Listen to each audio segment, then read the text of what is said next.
Well, some say she's the kindest person ever, and others say she's already planned their downfall. The truth? We may never know. Some says she's writing thesis, others says the thesis is writing her. Some people work well under pressure. She creates pressure so she can work well. She thrives under pressure. But what happens when there is no pressure? Does she even know how to function? Is she a genius or something? Or she just really knows a way to make other people feel like they know nothing? Like scientists are still debating. She could be having the worst day ever, but if you offer her a gin and tonic, she will ascend to another plane of existence. You know, they say she survives on muffins, chocolates, and chips. Is she just an advanced AI trying to prove that nutrition is optional? Some say she can actually write a whole thesis in a week. Others say she can still complain about running out of time. Who is the real Jennifer?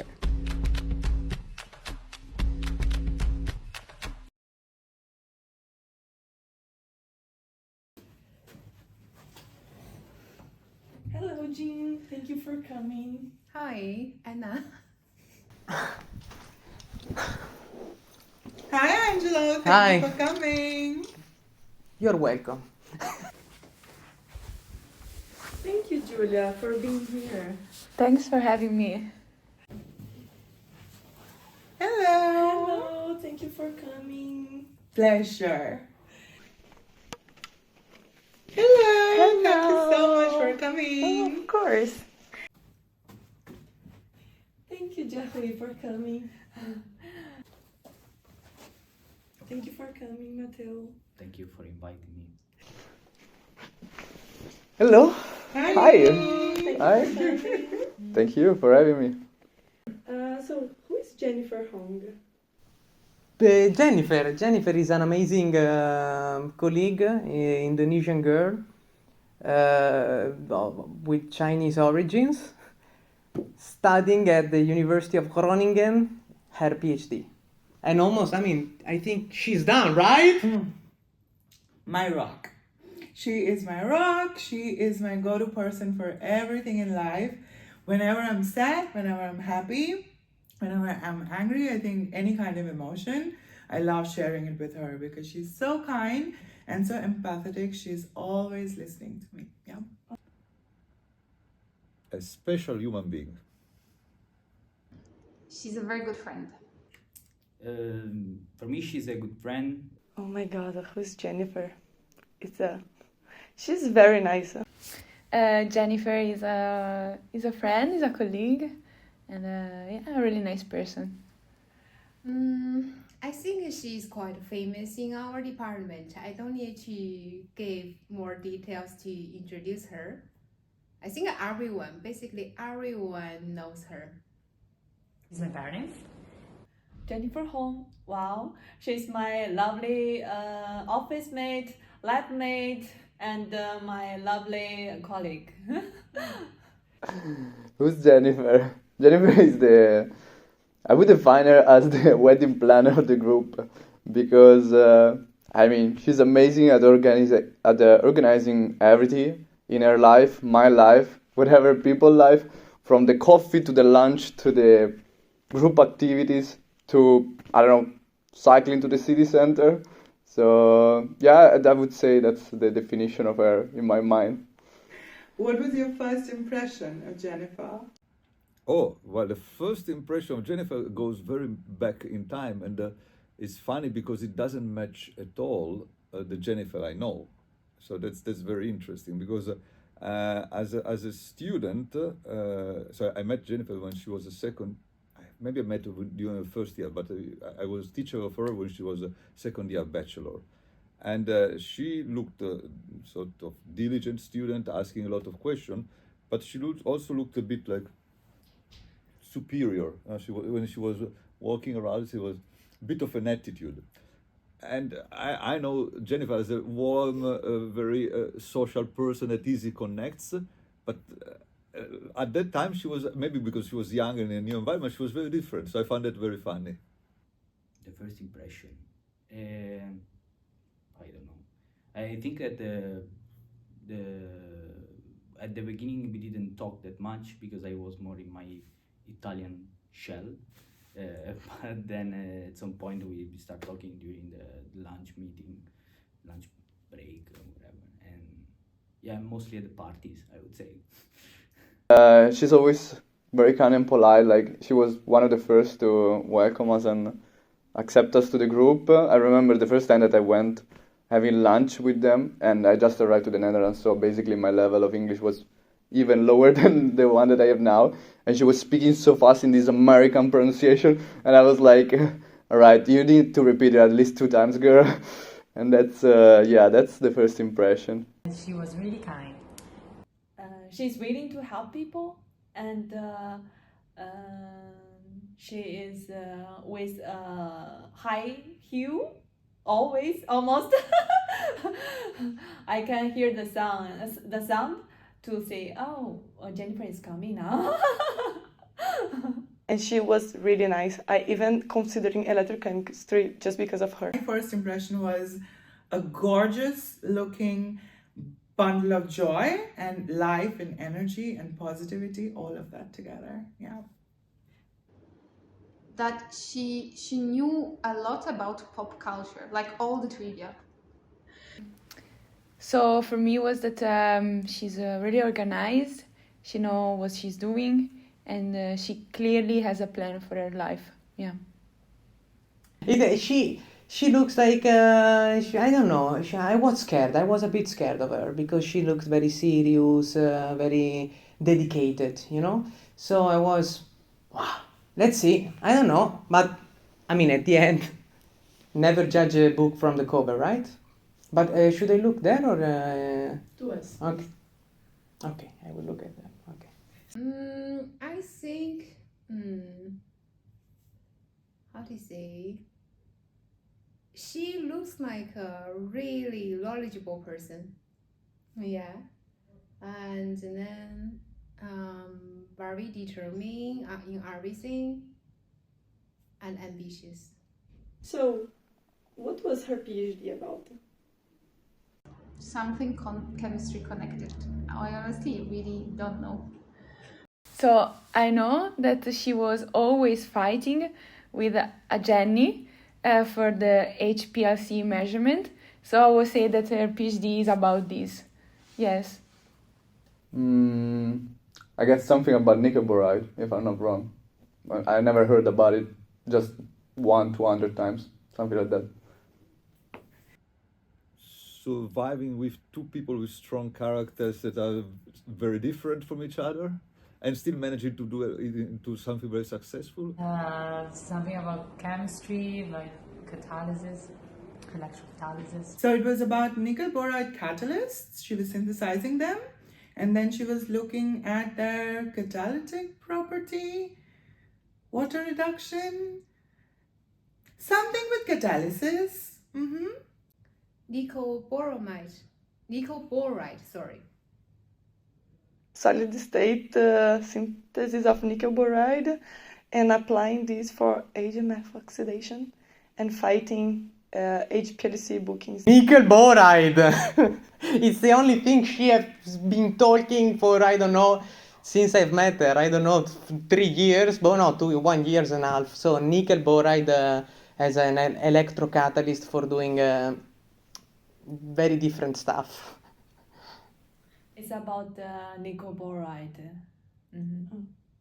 That's a good question. I had the pleasure to read the thesis for the mock defense. It was very tough to me because I am a chemical engineer, and it was very tough. But it's like nickel boride or something like that. It should be, and it was very nice. The part that I could understand, at least.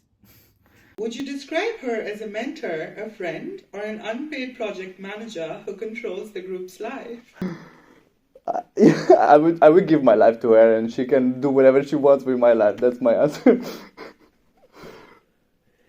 She's definitely a friend. Probably the third one, but also a friend for me. So I was not in her group, so. I guess both. All of them. Yeah, it's undivided. She is a friend. To me, she's a friend. Maybe to other people, she's a project manager. But to me, she's a friend and mentor. She helps me a lot with XRD data, with whatever I need. In the university, she's always very helpful. For me, she is all of the above. She is a mentor because whenever I have chemistry synthesis problems, I find her and I eat her brain up. She is a friend, my rock.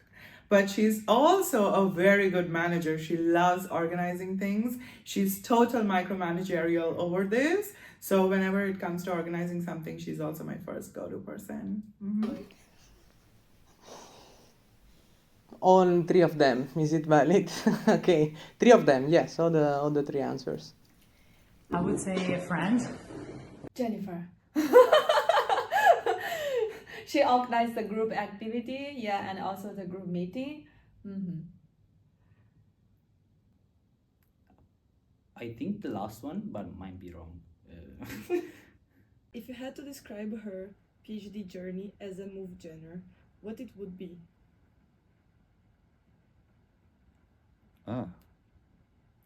Well, considering the effect of anxiety on her, I would say a thriller. Could you just describe Jennifer in 3 words? Let's say we skip the elephant in the room and we don't mention that was starting with A and ending with Y, or certainly with A and ending O's. No, I think she's she's a very social person. I mentioned before. I think she has a it's not one word, but I think she's sweet and caring together. So she is, if you say sweet, she looks like, she's very sweet. No, this doesn't define her. And caring also, I think the two together. So she really does care in a friendly, sweet way. But also, and this sounds out, she's a very but she's also a very proactive person. So she's very determined. She does a lot of things. She takes initiative. She's really not just active, but really in many cases propose things to do. Says, why don't we do this? And that's very, very nice also. I think organized, a little bit anxious, and that has a good taste in color scheme. Cute. Lovely. And anxious. So, as I said before, organized, fancy, and unpredictable. Yeah. She's kind, she's scary, and she's silent when she sneezes. Kind, positive, gossiper. Cute. Very kind. Those are already 3 words. And super fucking anxious. I think there are many words to describe her. Well, she's ambitious. She's well organized, like for her work and also for her life as well. And she is tough as well. Yeah. Bubbly, positive, empathetic. Can I have a 4th? People pleaser. Okay, perfect. What is Jennifer's spirit animal? Definitely a dog. Yeah. A dog. Definitely a dog. A squirrel. I don't know, just because it's very cute and very, very tiny. A koala. Dog. A chocho. A dog, you know the dog, the chocho. Would you describe her as the glue that holds the 2 groups, or the very stressed duct tape barely keeping it all in place? If I had to choose one more, the first one, though I sometimes joke about the glue and being sticky, but she's not a sticky person. But Jennifer is a very social person, and I think she has a sweet, caring way in which she does bring people together. So I would go more for the first definition, maybe not using the glue one, but this. What was the strangest snack she would call lunch? A biscuit, I guess. From my side, every lunch, but let's say chocolate muffin. I think it was a chocolate bar. A chocolate bar is definitely strange for lunch. Oh my gosh. Ooh. The weirdest, I don't know, probably some Chinese snack, but I don't know the name. But she always have these huge biscuits that she always eat at lunch. I just remember that one. Seaweed crisps? I like, it's paper. I do not understand how that can fill anyone up or provide any nutrients except salt. I always judge her for what she's eating during lunch, so you should know what the strangest, I don't know, sometimes she just ate nothing, and then but she's still sitting there. Why are you sitting there if you're not eating? Go taking a walk, I don't know, but maybe a cookie, I would say cookie. Yeah, a single cookie, just sitting there with a single cookie. Say, what are you doing, Jennifer? Having lunch. This is, oh, vabbè, what do we have to do? Ah, all kinds of snacks. Cookies, muffin. She doesn't bring lunch at all. Yeah, I think she normally have snacks or biscuit, so I wouldn't think anything is weird for her to take for lunch. So Some people eat lunch. She eats muffins, chocolates, or chips. Is this a cry for help or a strategic lifestyle choice? The second. I think it's a cry for help, definitely. The way she is running around, that girl needs energy. So I am not at all surprised that she needs cake, sugar, muffins, crisps, and she definitely has a candy hoarding problem. A lifestyle choice. I think she needs a sugar rush every day because she probably go to sleep every morning at 3 in order to finish all her work. And yeah, then there are not a lot of options here in the canteen, so she doesn't have time for plan the other things. So she's minimizing all the extra steps in her life that she doesn't really care about. I think it's her lifestyle choice. I don't know if it's strategic choice, but who am I to judge? for her, I think it's a lifestyle choice. Yeah, she doesn't like cooking that much, so. And what is your favorite memory of Jennifer? My favorite one is very funny. So I seen Jennifer in a different environment than I'm used to. So I met her as a bachelor student many years before, then as a PhD student. But last year in summer I was in Jakarta and she happened to be there at the same time. Now that's supposed to be her home place originally. So, but I hadn't been to Jakarta before, so I wanted to do a bit of sightseeing. So, yeah, I can come with you. And then we went to the city center of Jakarta, which is an immense, very large city. And then we went out and we started to walk. And after something like 5-6 meters, Jennifer says, "It's very hot here. It's very hot." I said, Jennifer, you are born here. No, I mean you're supposed to do it. No, but I'm never outside in summer. Or actually, I'm never outside. I'm always inside with aircon. Oh, okay. So that was very funny to see, and I was forcing her to do, not the tourist, but to do different things that she never did so much in Jakarta. And then later on, she went back to the car. She was sweating. This was really challenging for me. And then I don't know if the same day or another day we went to. Now we take to another place. I say, what are we going? Yeah, this shopping mall. And then she took me to this gigantic shopping mall that had any kind of brands from. I never saw so many brands. So you have all Asian brands, all European brands, or American brands that you want to find. of course with perfect airco, with chic restaurants, and then she was very much at ease. And then I said, oh look, in their own city, she has really two different environments. This is the Jennifer that she felt even more at home than here, and in another place in the same city that is her city, she was really a bit out of her comfort zone. She's known for being helpful, but do you think she's helping people because she wants to, or because it allows her to micromanage everything? No, she wants to. She's one of the most helpful people that I've met. So no, definitely. I guess both of them. No, she really wants to help people. No, she wants to. I think she's willing to help. Yeah. She may have the curiosity about other people's work as well. The second, she loves micromanaging everything. She's an absolute control freak. And therefore, if she thinks that you can't do it as perfect as her, she'll just help you. A bit of both.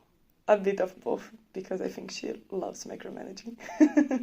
No, come on. I think the first she want to help. I don't know, because I'm in the group. We should ask this question to people outside from the group, because she has no interest in micromanaging that stuff, right? So I mean, in the group you have more interest in micromanaging because you work together. But I'm not the person to answer this question. With me, she has been always very helpful. Also here I would say maybe it's bit both of this answer, let's say, but I will also put a little bit of gossip in this answer as well. Yeah. And the last question, be honest, you hired her for the talent with HMF oxidation, or to take care of your hamster? Well, the hamster was not there when she was hired, so that's and then we didn't know actually that she liked the hamster. Maybe you can reverse it. Did she choose this job because she would want to take care of the hamster, or because of the HMF? But I think the answer is no one of the two. I mean, more because she showed to be a person able to tackle something new. Let's say. Okay, thank you. Yeah, perfect. Thank you so much.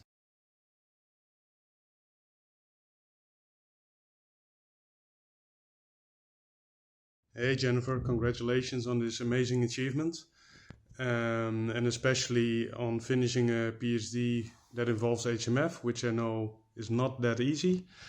And thank you for all the times shared in misery at the HPLC, when the HMF broke down again. Well, you know all about it, and well, thank you for that, and good luck in the future.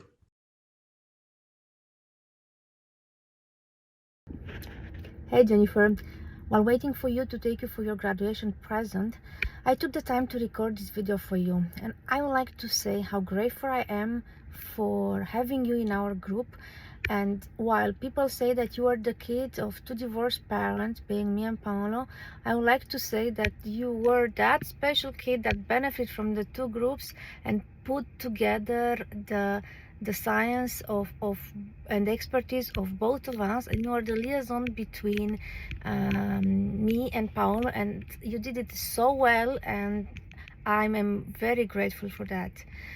I will go a bit off script, and I would like to say that you should from now on be very confident in your skill, trust yourself, because you can do great things. We believe in you, and I am looking forward to seeing all the excellent science that you'll do from now on. Bye.